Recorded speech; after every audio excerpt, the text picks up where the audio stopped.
দর্শক, আমরা দেখতে পাচ্ছি আজ রাতে বৃষ্টিতে এবং সকালেও প্রচণ্ড বৃষ্টি হয় রাজধানী ঢাকায়, এবং রাজধানী ঢাকার বিভিন্ন অঞ্চলে বৃষ্টি হয়, পানি এইভাবে বেঁধে যায়।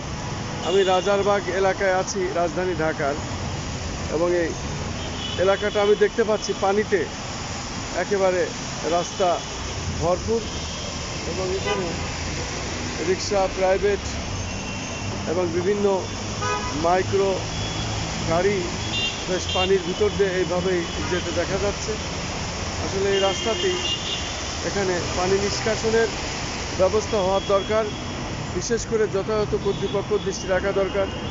যেহেতু অন্তর্বর্তী সরকার এবং অন্তর্বর্তী সরকার প্রধানের এটি বিশেষভাবে দৃষ্টি আকর্ষণ করছি, যেহেতু রাজারবাগ পুলিশ এলাকাটি, এই এলাকার রাস্তাটি অত্যন্ত জনগুরুত্বপূর্ণ। আমরা দেখতে পাচ্ছি আজকে বেশ ভারী বৃষ্টি হয়েছে, এবং ভারী বৃষ্টি বর্ষণেই এই অবস্থা।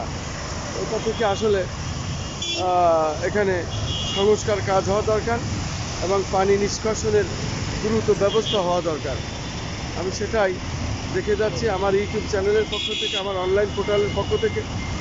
আমি একটি অনলাইন পোর্টালের সম্পাদক ও প্রকাশক হিসাবে এবং একজন আলোকচিত্রী হিসাবে ধারাবাহিকভাবে যে কাজগুলি আমরা করে থাকি, সাধারণত তার ধারাবাহিকতা আজও আমরা এটা দেখে যাচ্ছি, এবং রাজধানী ঢাকার বিভিন্ন স্পট এইভাবে আমি দেখে যাচ্ছি। এটা আমাদের পেশাগত দায়িত্বের মধ্যে, এবং সে কারণে আমি এই দায়িত্বগুলো যথাযথ সময় যখন যে অবস্থা সেটাই দেখে যাই এবং সেটাই আমি পালন করে যাই, সেটাই দেখানোর চেষ্টা করি।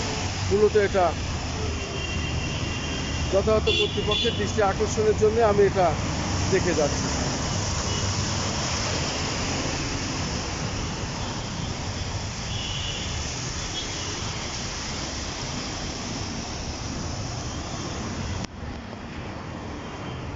শুধু দর্শক, আমি খন্দকার মাসুদুজ্জামান।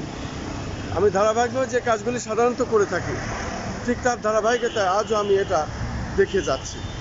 রাজারবাগ পুলিশ লাইন এলাকাটা, এটা আসলে অত্যন্ত জনগুরুত্বপূর্ণ এই এলাকাটি।